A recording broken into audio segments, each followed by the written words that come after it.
शाम के 7 बज चुके हैं। शंखनाद में आप सभी का स्वागत है। आपके साथ मैं हूं चित्रा त्रिपाठी। आप देख रहे हैं देश का सबसे लोकप्रिय और नंबर 1 शो शंखनाद। आपको बताते चले, लखीमपुर खीरी में किसानों की हत्या मामले में आज दिन भर बवाल बचा। गृह राज्य मंत्री अजय मिश्रा टेनी के इस्तीफे की मांग को लेकर सड़क से लेकर संसद तक विपक्ष ने जमकर हंगामा मचाया। उधर उनके मुद्दे पर एक तरफ सदन में कई बार कामकाज में बाधा भी पड़ी, लगातार विपक्षी दल हंगामा मचाते रहे, तो वहीं दूसरी तरफ अजय मिश्रा टेनी सड़क पर बदसलूकी करते हुए पत्रकारों से नजर आए।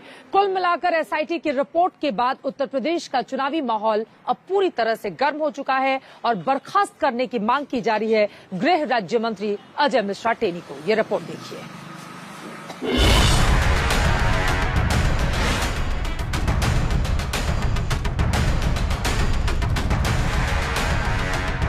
मंत्री जी, आपके बेटे पर जो और धाराएं लग गई उस पर क्या काम है, उस काम के बारे में बात करो कि धाराओं के बारे में नहीं एसआईटी ठीक है, सवाल बात करा कर दिमाग खराब है क्या है? कौन मत निकल गए? पूछो, आप पूछो क्या सीट लगे? यही हमारे मीडिया वाले हैं ना, यही उन्होंने एक निर्दोष आदमी के लिए बनाया। क्या जानना चाहते हैं? क्या ये एसआईटी पे नहीं क्या कह रहे हैं?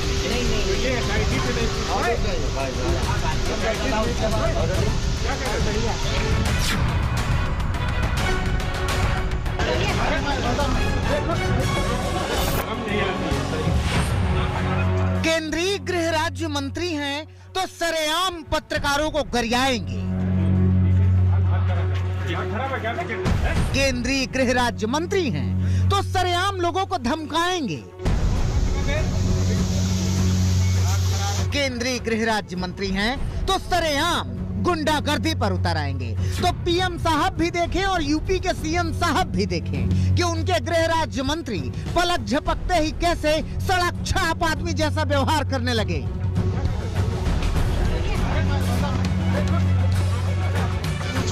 गलत नहीं कहते लोग, गलत नहीं कहते बड़े बुजुर्ग कि सत्ता का नशा सामाजिकता का सलीका छीन लेता है। गलत नहीं कहते कि सत्ता का रुआब आदमी को आदमी नहीं रहने देता। तो अजय मिश्रा टेनी का रुआब, ऐंठन और बदतमीजी सबके सामने है।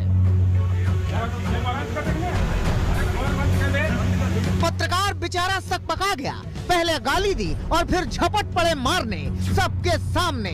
वाह गृह राज्य मंत्री जी। थप्पड़ मार भी देते तो नई बात क्या होती, क्योंकि बेटा तो किसानों को मार देने वाली साजिश के आरोप में जेल में बंद है और बाप को ये नागवार गुजर रहा है कि कोई सुपुत्र के बारे में सवाल करे। तो टेनी झपट पड़े कि हिम्मत कैसे हुई सवाल पूछने की।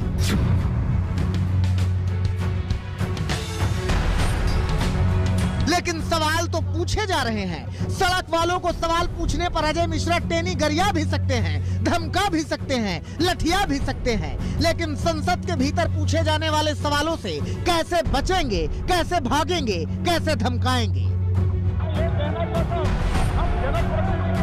लोकसभा का यह हंगामा अजय मिश्रा टेनी के इस्तीफे के नाम पर बरपा है। ऐसे नारा लगाना, एक स्वयं पर इसमें डाल रहे हैं। आओ धमकाओ टेनी, चुप कराओ टेनी।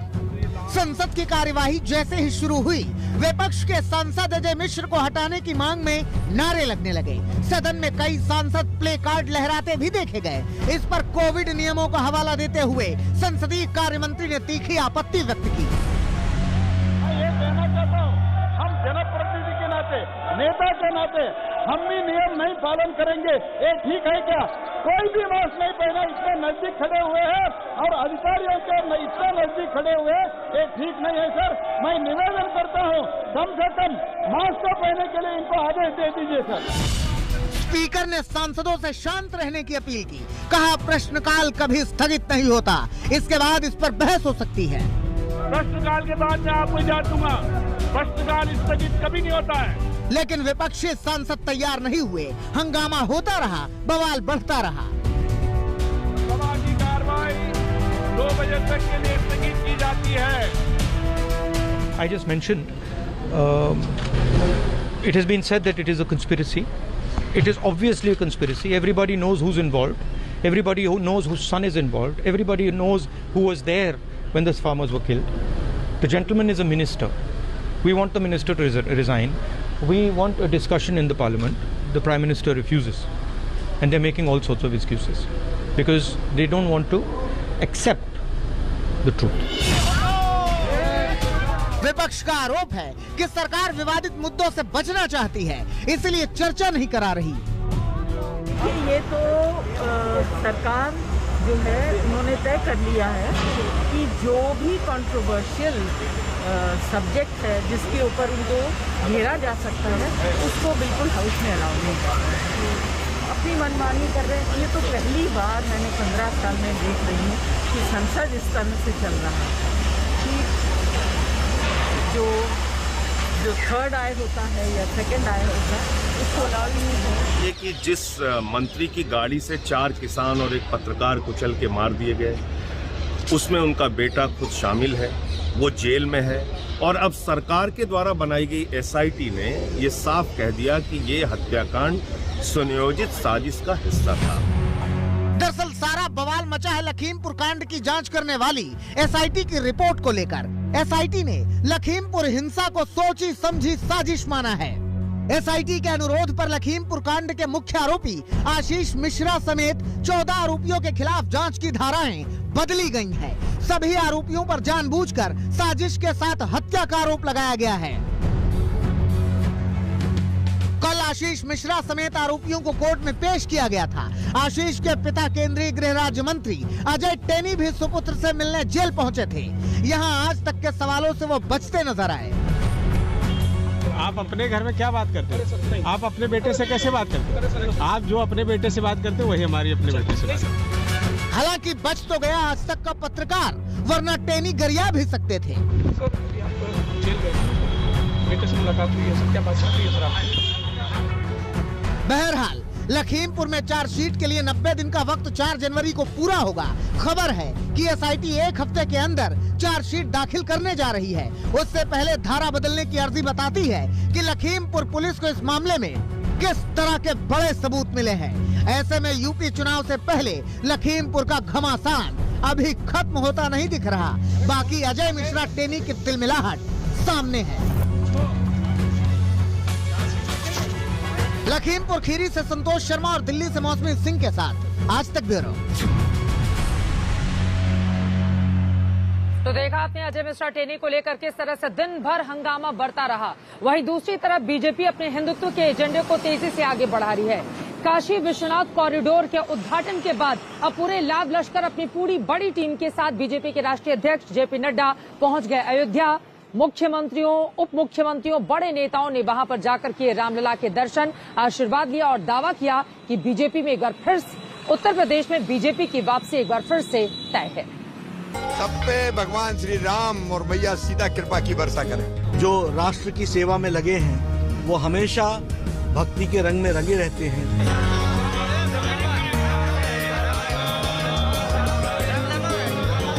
हम नया उत्तर प्रदेश देख रहे हैं। अयोध्या की ये वही जमीन है जिसने हिंदुस्तान की राजनीति में आस्था की अहमियत को समझाया है। ये वही जन्मभूमि है जिसने बीजेपी को सत्ता के शिखर तक पहुंचाया।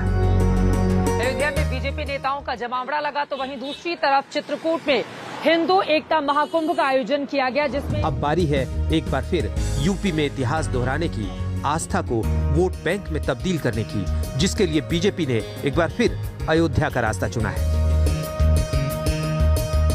उत्तर प्रदेश काशी के दौरे के बाद आज बीजेपी शासित राज्यों के 11 मुख्यमंत्री अध्यक्ष जेपी नड्डा के साथ सरयू किनारे पहुंचे। बीजेपी अध्यक्ष के साथ सभी मुख्यमंत्रियों ने मां सरयू का दुग्धाभिषेक किया, अपने परिवार के साथ पूरी आस्था से पूजा अर्चना की। ये सामने आप देख सकते हैं पूजन चल रहा है और अब हाथ में इन लोगों को एक एक जो है कलश दिया जा रहा है। जेपी नड्डा, बगल में शिवराज सिंह चौहान और जेपी नड्डा के राइट हैंड साइड पर अगर आप देखेंगे मनोहर लाल खट्टर मौजूद है और सभी अपने अपने परिवार के साथ, अपने अपनी पत्नियों के साथ यहाँ पर आए हुए हैं और इस वक्त पीछे से मंत्रोच्चारण लगातार हो रहा है। सरयू माता की पूजा यहाँ पर चल रही है और अब आप देख सकते हैं कलश जो सर से इनके हाथ में है। अब ये ये दुग्धाभिषेक हो रहा है, जिसकी हमने पहले भी जिक्र किया था। और ये दुग्धाभिषेक हम आपको तस्वीरें आज तक पर दिखा रहे हैं। नीचे भोलेनाथ की शिवलिंग और ऊपर से जो है दुग्धाभिषेक लगातार यहाँ पर चल रहा है। और अब इसके बाद देख सकते हैं जेपी नड्डा दुग्धाभिषेक करते हुए, मनोहर लाल खट्टर, शिवराज सिंह चौहान यहाँ पर मौजूद, सरयू तट अयोध्या की भूमि। और यहाँ पर दुग्धाभिषेक के भी कई मायने आगे आने वाले वक्त में निकलने वाले हैं। आस्था को सांस्कृतिक विरासत और चुनावी सियासत से जोड़ने का जो मंत्र प्रधानमंत्री मोदी के काशी दौरे से मिला, उसे बीजेपी अयोध्या में आगे बढ़ा रही है। अयोध्या दौरे पर बीजेपी नेता राम के रंग में नजर आए, जहां जय श्री राम के उद्घोष के साथ लखनऊ कूच की तैयारी है। राम की पैड़ी पर इस वक्त हम मौजूद हैं। आप देख सकते हैं यहाँ पर इस वक्त सारे सीएम्स, डिप्टी सीएम्स यहाँ पर, मनोहर लाल खट्टर हरियाणा के सीएम यहाँ पर चल के आ रहे हैं। सर, यहाँ पर आपको कैसा लगा आकर? जय श्री राम। अयोध्या, पहले काशी फिर अयोध्या, यूपी में क्या बदलाव देख रहे हैं? जय श्री राम। प्रभु कृपा से निश्चित रूप से योगी जी की सरकार दोबारा बनने वाली है। खट्टर साहब, तो आप तस्वीरें देख रहे हैं, मनोहर लाल खट्टर हरियाणा के सीएम और मेरे पीछे सीएम्स और डिप्टी सीएम्स लगातार राम की पैड़ी में। शिवराज सिंह चौहान जी हैं मौजूद हमारे साथ। शिवराज सिंह चौहान जी मौजूद हैं। शिवराज सिंह चौहान जी, शिवराज जी क्या संदेश देंगे यहाँ से? आप अभी राम की पैड़ी आए हैं सर, क्या सब पे भगवान श्री राम और मैया सीता कृपा की वर्षा करें। सरयू दर्शन और पूजन के बाद ये तमाम नेता हनुमानगढ़ी पहुंचे। मान्यता है कि जो भी अयोध्या आता है वो रामलला के दर्शन से पहले हनुमान जी की पूजा करता है। अयोध्या में राम मंदिर का निर्माण जारी है। भले ही रामलला को अभी अपने जन्म स्थान पर विराजमान होने में थोड़ा वक्त लगे, लेकिन अस्थायी मंदिर में दर्शन के साथ बीजेपी ने अपना संदेश यूपी को देना शुरू कर दिया है। बीजेपी ने एक बार फिर अयोध्या को अपने एजेंडे के केंद्र में रखा है। हम सब लोग जो राष्ट्र की सेवा में लगे हैं, वो हमेशा भक्ति के रंग में रंगे रहते हैं, देशवासियों की सेवा में रंगे रहते हैं। और उसी सेवा का स्वरूप है कि यहाँ हनुमानगढ़ी में आकर और रामलला के दर्शन करके हम और सरयू नदी का आशीर्वाद लेकर के हम स्फूर्ति, ताकत, शक्ति प्राप्त करते हैं, जिसके माध्यम से देश हित में काम करने के लिए हम काशी में पीएम मोदी ने हर हर महादेव का जो जयकारा लगाया, वो अयोध्या में जय श्री राम तक पहुंच गया। कहा यह जा रहा है कि काशी से करीब होने की वजह से सारे मुख्यमंत्री रामलला के दर्शन करने अयोध्या पहुंचे, लेकिन चुनावी मौसम में अक्सर ऐसी दूरियां करीब लगने लगती हैं। योगी के नेतृत्व में हम नया उत्तर प्रदेश देख रहे हैं। मैं कहूँगी बस आप सबका प्यार और आशीर्वाद हम सब पे बना रहे। कुछ लोगों को ये बहुत बुरा लग रहा है कि यहाँ इतना दर्शन पूजन हो रहा है, क्या कहेंगे? मैं लोगों के बारे में कुछ कहती नहीं, मैं सिर्फ ये जानती हूँ मन अच्छा सब अच्छा। रामलला का भव्य मंदिर भले ही 2023 में बनकर तैयार होगा, लेकिन यूपी में पहली बार मंदिर की तारीख के साथ बीजेपी मैदान पर है। सरयू के घाट चमचमा रहे हैं। नेताओं के अयोध्या में ताबड़तोड़ दौरे लग रहे हैं। आस्था को वोट बैंक में तब्दील करने की तैयारी है।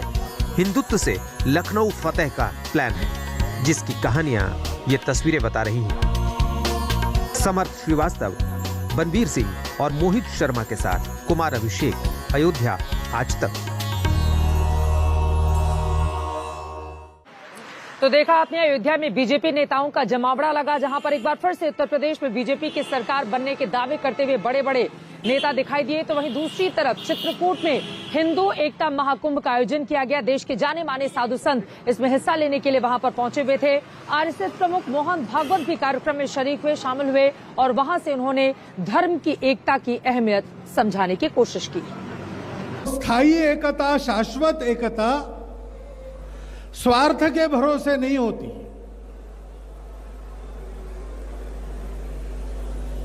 भय से नहीं होती। भय आदमियों को ज्यादा दिन बांध के रख नहीं सकता। मजबूरी में लोग एक हो जाते हैं, लेकिन मजबूरी समाप्त होने के बाद एकता भी समाप्त होती है। तो यूपी में चुनावी मौसम में मंदिर की सियासत लगातार जारी है। इन सब के बीच चित्रकूट में हिंदू एकता महाकुंभ में एक बार फिर से मथुरा में कृष्ण के भव्य मंदिर की मांग जोर शोर से उठी। हम अल्फाबेटली काम करेंगे। अ का म। अ माने अयोध्या हो गया, का काशी और मथुरा। हिंदुओं को न्याय दिलाना, सारांश यही है। हिंदुओं को न्याय नहीं मिल रहा है।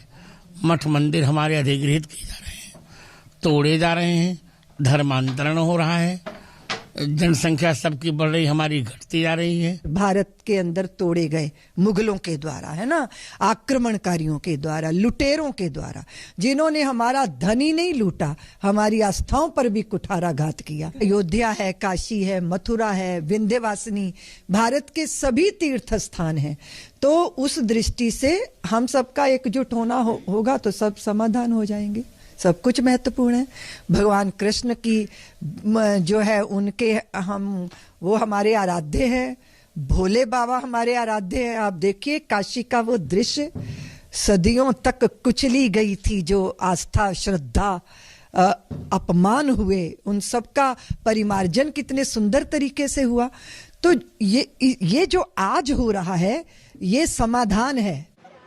यूपी की सियासत से निकलकर आपको लेकर चलते हैं पंजाब में भी राजनीति लगातार जारी है। आरोप प्रत्यारोप के दौर के बीच पंजाब के जालंधर पहुंचे दिल्ली के मुख्यमंत्री अरविंद केजरीवाल।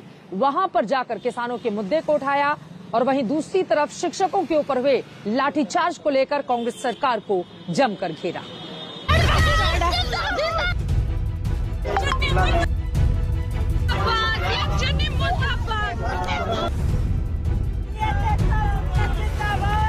जिन बेटियों की सुरक्षा के लिए यूपी में तड़पती है कांग्रेस, उन्हीं बेटियों पर पंजाब में भड़कती है कांग्रेस। जिन बेटियों की आवाज दबाने का आरोप यूपी में लगाती है कांग्रेस, उन्हीं बेटियों की जुबान पंजाब में बंद करा देती है कांग्रेस।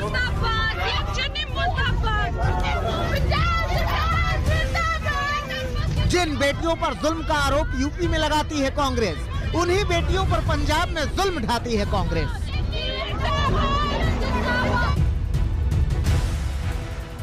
तो यूपी में लड़की हूँ लड़ सकती हूँ का नारा भले ही गूंजे, लेकिन पंजाब में लड़की को लड़ने नहीं दिया जाएगा।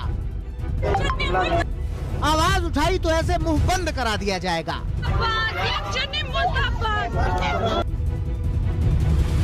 ये संगरूर में कल मुख्यमंत्री चरणजीत सिंह चन्नी की सभा के दौरान कुछ देर के लिए मची अफरा तफरी की तस्वीरें हैं। मुख्यमंत्री यहाँ भाषण दे रहे थे, उसी वक्त बीएड और टीईटी शिक्षकों ने अपनी मांगों को लेकर प्रदर्शन शुरू कर दिया और फिर पंजाब की पुलिस ने लाठीचार्ज कर दिया।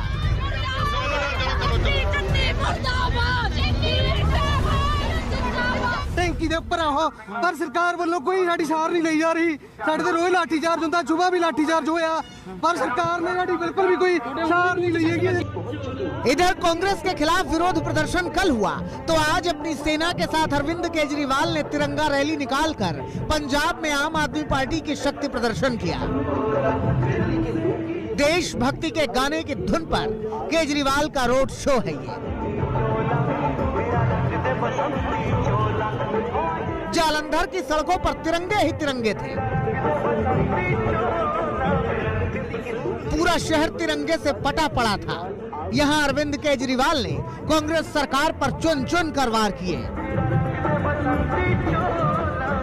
अरविंद केजरीवाल भरोसे से भरे हुए हैं। उन्हें यकीन है कि पंजाब में इस बार आम आदमी पार्टी अपना शानदार प्रदर्शन करेगी। इसीलिए वो लगातार पंजाब की पॉलिटिक्स को दिल्ली की तर्ज पर चला रहे हैं। इन सब के बीच कांग्रेस के प्रदेश अध्यक्ष नवजोत सिंह सिद्धू ने एक ट्वीट करके पंजाब की सियासत को गरमा दिया। सिद्धू ने हरभजन सिंह के साथ ये तस्वीर ट्वीट की, साथ में लिखा, संभावनाओं से भरी तस्वीर, चमकते सितारे भज्जी के साथ। ये लिखने के बाद अब सवाल उठ रहे हैं कि क्या हरभजन सिंह भी पॉलिटिक्स में एंट्री करने जा रहे हैं? क्या पंजाब की पॉलिटिक्स में हरभजन सिंह कांग्रेस का हाथ थामने के लिए तैयार हैं? सवाल बरकरार हैं, जवाब का इंतजार है। आज तक ब्यूरो। इसी के साथ शंकराद में एक छोटे से ब्रेक के लिए हम रुकेंगे, लेकिन जब वापस लौटेंगे तो आगे आपको लेकर चलेंगे जौनपुर। अखिलेश यादव की सभा में भारी भीड़ उमड़ रही है, लेकिन क्या ये वोट में तब्दील होगी? अखिलेश यादव ने राकेश टिकैत को चुनाव लड़ने का क्यों दिया है न्योता। इसके अलावा तमाम दूसरे मुद्दों पर भी होगी बातचीत। जरूर देखिएगा आज तक एक्सक्लूसिव। इस ब्रेक के बाद फौरन लौटते हैं, देखते रहिए आज तक।